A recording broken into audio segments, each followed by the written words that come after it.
Hey, welcome to another exciting edition of the Standing for Freedom podcast, where we defend life, liberty, and truth for the next generation.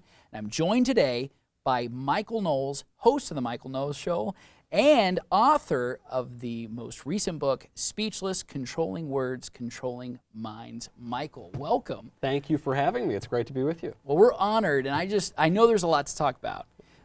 Real quick, personal note, you're a dad. Yes. Talk about that. So it actually relates to the book. Okay. By an act of providence Yeah. or cosmic sadism, my book and my baby were due into the world on the same day, on January 18th. Okay. And the nurses must have thought that I was the most callous sociopath on earth, because I'm sitting there in the delivery room, my poor wife screaming, shrieking, and I'm finishing up my notes, and I'm saying, formatting the little endnotes or whatever.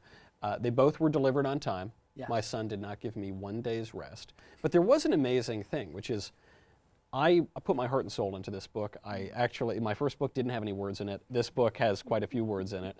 And I think it's an idea that has not really been expressed on the right. I think it's an urgent idea for what we're looking at.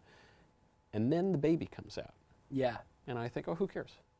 Who cares about that? I mean, I think compared to other books, I think it's a pretty good book. But I got this baby here. I got a living human being. You know, it's really puts things in perspective. Makes you a good father and an excellent husband, by the way, because I'm sure your wife appreciated that. Yes. Like, don't stress about this. Let's just focus on the family. That's great. Yeah. That's awesome. Well, talk a little bit about, first of all, just give me the contours. What's this really about, and why did you write it? So I wrote it because political correctness has been with us, at least in the public conscience, for about 30 years. Yeah. I had a feeling it probably went a little further back than that. We've been fighting against it for my whole life. Right. I've been hearing conservatives railing against political correctness. Now it's called wokeness or cancel culture. It's all the same thing. Right. Donald Trump says in his 2016 campaign, this is a campaign about immigration, very important issue, about judges, very important issue, about life, an important issue. And yet he said, the greatest danger to the country is political correctness. Wow, this has got to be a pretty bad thing. Well, what is it? As I understand it, after reading many other books with words and watching many other of these activists, political correctness is a purely negative campaign. It doesn't offer anything edifying. It's purely negative. The sole purpose is to destroy the traditional culture and the traditional standards. It comes, I believe, from a line from Karl Marx, who called for the ruthless criticism of all that exists. And from that you get academic movements like critical theory, critical race theory, deconstruction, right? All these things just tear stuff down. Right. And I think this is why we lose, because we don't quite get what it is and we don't know how to push back. So I think there are two ways that for the past 30, 40 years, conservatives have been fighting against political correctness. And I think both ways help advance political correctness. The first one is the squishes. What do the squishes do? They give in. Yeah. They surrender. You want me to call Caitlyn Jenner a she? Okay. Right. You want me to give up on marriage? Okay. You want me to give up on life? Oh, fine. No, but whatever you want. Right. You do you. Okay. But the you do you relates to the other group of conservatives. They're the stalwart ones. They're the ones who say, I'm not calling Bruce Jenner a she. I'm not giving up on this issue. I'm not going to say what you want me to say. I'm a free speech absolutist, you'll hear some of them say. I think you should be able to say whatever you want to say at any given time. You ought to be able to do whatever you want to do in the privacy of your own home. Just don't make me pay for it. That sort of. You see, the problem here is the one group gives in to the left's crazy new standards. The other group gives up standards entirely. Either way, no one is left defending the traditional standards. And so what happens? Nature abhors a vacuum, and the new crazy standard of political correctness takes its place. So no matter how hard we fight back, sometimes with that latter group, they're fighting back until they're blue in the face. But no matter how hard we fight back, we keep losing ground. So culture wars, where obviously you're seeing conservatives lose major ground in significant areas, marriage, sexuality, right? There's a fight currently over education. Yep. You're seeing the parents push back. So kind of getting into that a little bit more. I think historically back in the 1980s, Larry Flynt had this case, and it was a defense of free speech. And he took the argument that many so-called conservatives today are now taking, which is to say that there is no, and you call for a just and prudent way of maybe censorship. Of censorship. I'm calling for. I know it's controversial. I'm not allowed to say this. That's right. Conservatives need just and prudent censorship. Jerry Falwell Sr., the founder of Liberty University, that's exactly the argument that he made in the 1980s, arguing from a classic, traditional, conservative position. Talk a little bit about that. What does that actually mean? It means that we've lost our minds. Reagan had a good line. He said that our opponents, it's not so much what they don't know, but what they know for certain that just ain't so that gets everybody in trouble. And I think that's true of conservatives today. You mentioned Larry Flynt. Larry Flynt was making ridiculous arguments, such as that we have a First Amendment right to pornography. Right. There is no such thing. We have had laws against obscenity for the entire history of our country. Just as recently as 2009, the federal government imprisoned a pornographer for almost 4 years for obscenity. It wasn't any other crime. It wasn't child porn. It wasn't rape on set. It was just obscenity, and he should have been imprisoned. That was the right call. There have always been these regulations. Now we pretend there's a First Amendment protection against it. You see it on something like academic freedom. William F. Buckley Jr., a guy who launches the post-war conservative movement, as mainstream a conservative as ever there was. His first book was called God and Man at Yale. You went to Yale. I went to Yale, too. Okay, there you go. I was the one. There were about right. 7 conservatives out of Yale. Buckley was one, I was one. The subtitle of that book was The Superstitions of Academic Freedom. He put it in quotes. He called academic freedom a hoax. He said that this is just a tool for the left to tear down traditional standards. He said the Yale Department of Sociology would never hire a neo-Nazi to proclaim about the superiority of the Aryan man, nor should it. Obviously, the university has standards, it has a mission. That's not going to go along with it, so they're going to boot him out of the classroom. And yet, when the leftist radicals want to push critical race theory, for instance, actually another race theory, we are told we must tolerate this in the name of academic freedom. You saw it most clearly, I guess, with the free speech movement at Berkeley. In Berkeley in the 1960s, you have the free speech movement. And a few years ago, when the leftist Antifa people were terrorizing Ben Shapiro and Ann Coulter and any conservative who would go to campus, people marveled. They said, oh my gosh, Berkeley was the home of the free speech movement, but now they're anti-free speech. That's because it was always a farce. It was political correctness is not a battle between free speech and censorship, as some misguided conservatives seem to believe today. It is a battle between 2 sets of standards. Society will always have taboos. Certain things will always be off limits. There will always be a cancel culture. There must be. That's how society functions. In the 1950s, we canceled communists. Today, we cancel anti-communists. The issue is not that we cancel or ostracize or censor.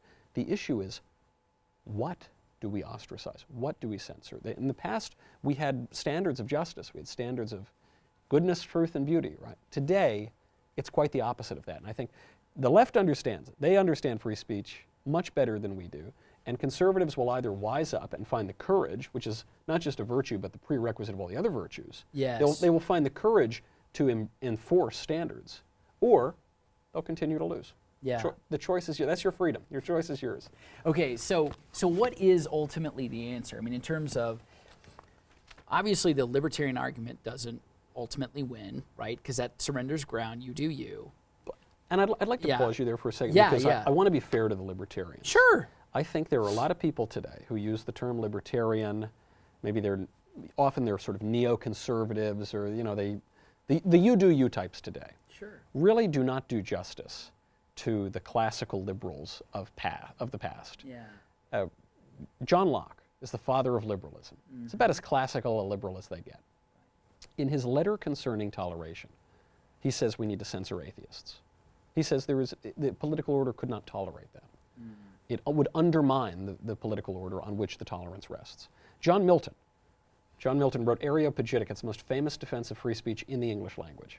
And he says, we have to tolerate everybody, free speech for everybody, except Catholics.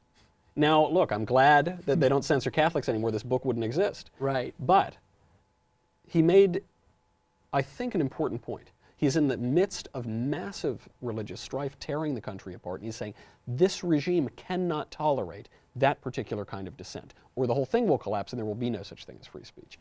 Even the classical liberals understood that there are limits. That's the way language is. If a word means one thing, it doesn't mean another thing. There are always constraints. And so today, the people who might call themselves libertarian, or I don't know what true conservatives with a capital T and a capital C and a trademark over the S, they pretend you do you, that's some sort of long academic and intellectual pedigree. I think they're full of it. Yeah, it's not tested. I mean, it's one of those things where it becomes a trope. You say it, it's easy to repeat, but people are not thinking through what are the consequences, what are the costs of taking this position. 20 years ago, terrorism was something overseas. Yeah. Right? It's something you go and fight. We have to go and find these terror grounds, right? George W. Bush, I mean, that was one of the things in the Bush doctrine. You're going to have to root out those things that are an enemy of the West. What we're seeing now with education is the training grounds are everywhere. Yeah. It's K through 12 education. It's on college campuses. There's Confucius Institutes being built in the U.S. So this stuff is everywhere.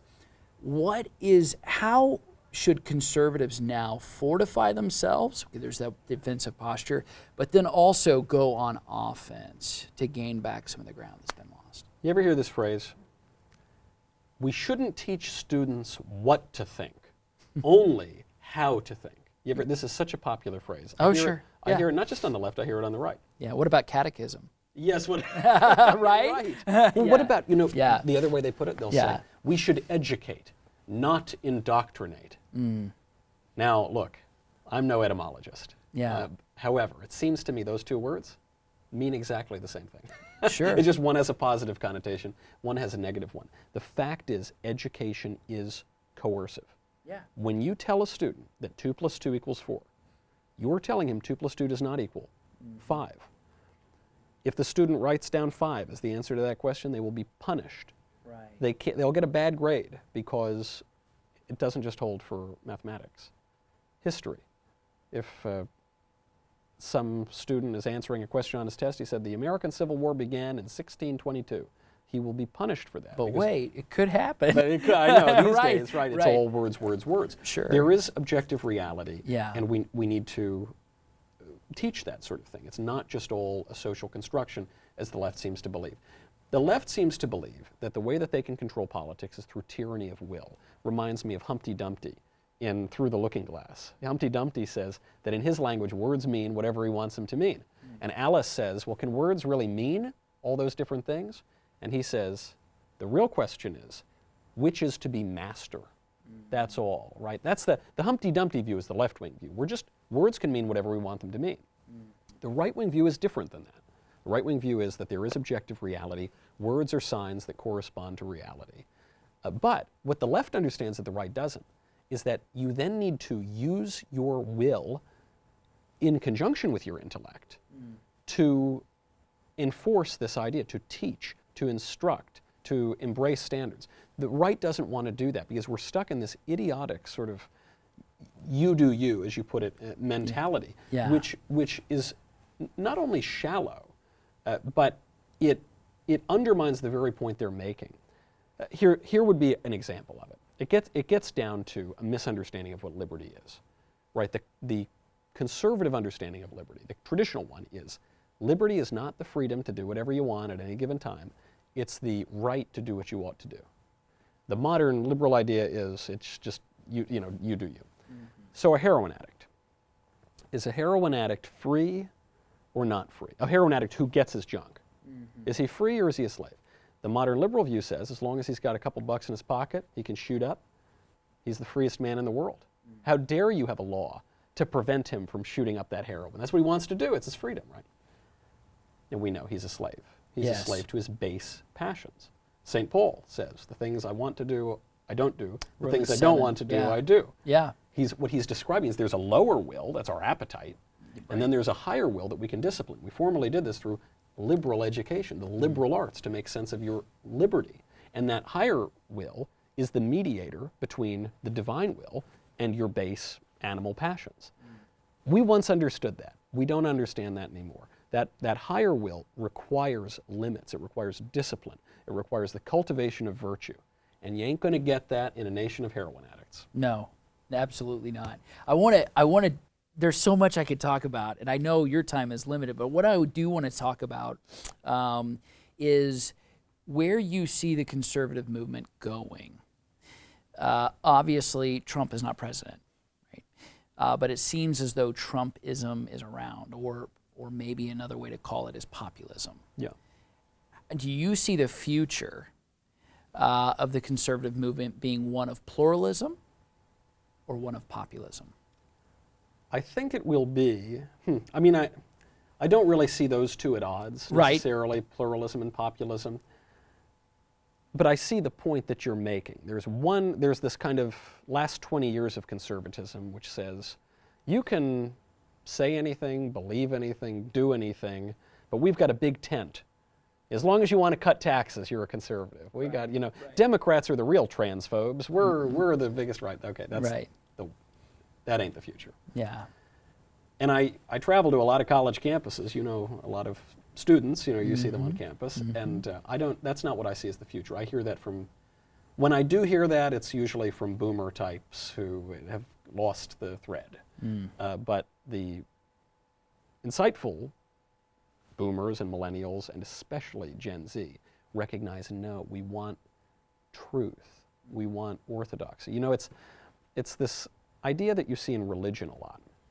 When churches want to attract the youths, what do? They start compromising their doctrine. They start destroying any sort of liturgy they have. They just try to meet the youths in worldliness. And nobody wants that. I'll tell you this from a Catholic perspective. You go to the parishes that are really hip and modern and compromise on doctrine, and it's all 80-year-old women. It's all no kids anywhere to be seen. Do you know where the kids are? They're at Latin Mass with a serious liturgy and with serious doctrine. Because of the transcendence element. Yes. Yeah, they want to tap into a tradition that is beyond. Yeah, right. The way I see it in a very simple way is you've got the yes, yes, yes conservatives. The conservatives who all they can say is yes. Oh, yeah, you think we should have critical race theory in schools? Yes. We'll have other stuff, but yes, of course. Let's expand. Let's be open. Let's be inclusive. A man can be a woman? Sure, that's fine, as long as, yes, yes, yes. But there's a magical little word. It's a 2-letter word. No. No is good. Just like in a sonnet, the limits permit the beauty and they permit the flourishing. And I think if there is to be a future of the conservative movement, we need to be willing to say, no, this is beyond bounds. We stand for something. What is the only issue that we have made any ground whatsoever on over the past 40 years? I think the only issue we've made any ground on, I mean, I'm not talking about taxes or whatever. Right. They cut that and then they raise it and they cut it and they raise it. Abortion. Abortion is the one issue where, at the very least, we haven't lost ground, and in a lot of states we've actually gained ground. Why? It's the only issue that we undertake by making arguments from justice. I'm not the first person to observe this. Let's talk about that, justice. Justice. Why is that important? Well, to quote James Madison, justice is the end of government. It always has been and always will be until liberty be lost in the pursuit. Our Constitution promises us, or it says that it exists, to give us the blessings of liberty.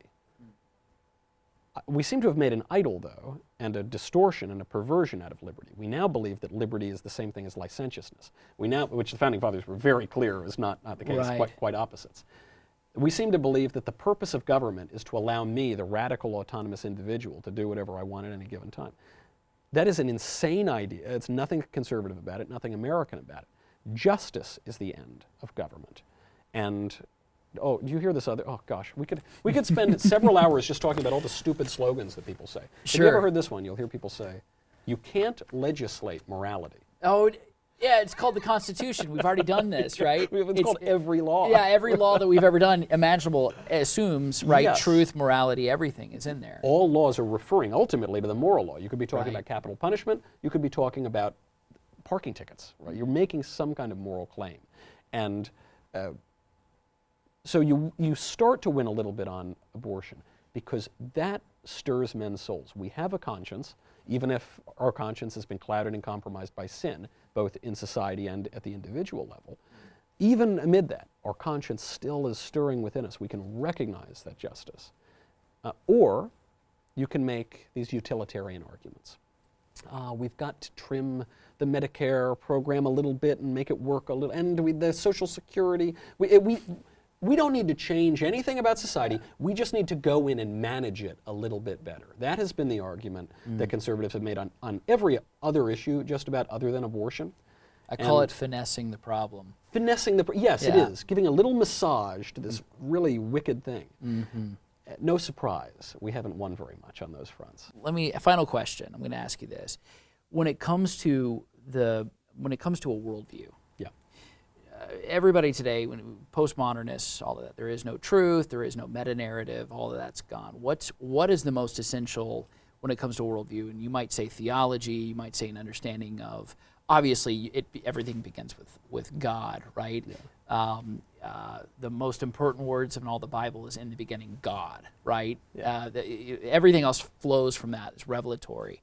But I want to hear from you just how you think about it, how you frame out your worldview, how it informs and makes you, I almost like puts things in order, right? There could be chaos, but for you, you understand, hey, look, there is truth, even in the midst of this chaos here that I'm seeing.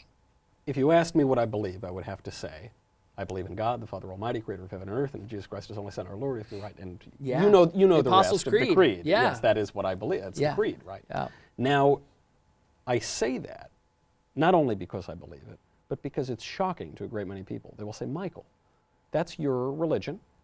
They used to say you had freedom of religion. Now they say freedom of worship. Yeah. Barack Obama popularized that semantic shift, because worship, that's in your mind. But you have to right? get there first. Yes, yeah, but religion is a really a public sort of thing. It's private and it's public. Yeah. It affects your whole life. It's not just what happens on Sunday mornings. Michael, if you suggest that God has something to do with your political view, why, that makes you a theocrat. Now, what does that even mean? I don't even know what that possibly means. It shows you this error that unfortunately too many squishes have fallen into. They believe that secular liberalism, an idea that has existed at the mainstream level for 40, 50 years, that is a neutral playing ground. That somehow we all just play. There's nothing neutral about it. It's untrue, right? It is not the case that God does not exist. It is entirely in the progressive leftists' direction, and we will never win as long as we accept that. So you have to begin with God. There is no question about that. Cardinal Manning very famously said, all human conflict ultimately is theological. Even if you want to take St. Andrew Breitbart's famous maxim that politics is down from culture, which is true, though it's been overstated, because I think it's been taken as an excuse by politicians who don't want to recognize that politics affects culture too, and they actually have to do something when we elect them. But let's assume that's true. Let's not forget culture and cult come from the same root word. That's right. Right? There is, if we are talking about things that are downstream, all of this is downstream of religion. And so we need to establish a few things that are true. Getting back to William F. Buckley Jr., he used a very ridiculous phrase one time, but nevertheless, it's a true phrase. He said he was an epistemological optimist. It's a classic Buckley phrase, the $20 words. He means that he believes that some things are true, they're knowable. He said, I do not want there to be a more open society. Society is quite open enough. I actually want some things to be closed. I think we've settled certain things, and I see no reason to defend the liberty of a Nazi or a communist. So we can know things. We That's actually right. can. This would shock the sensibilities of many conservatives today, but it was the conservative belief until very, very recently. And I think we need to recover some sense of that confidence and that courage if we are to do anything whatsoever. If we can remember that courage is the prerequisite of the other virtues, we might too remember that there are virtues, that virtues are better than vice. This is true in public life as well as in private life.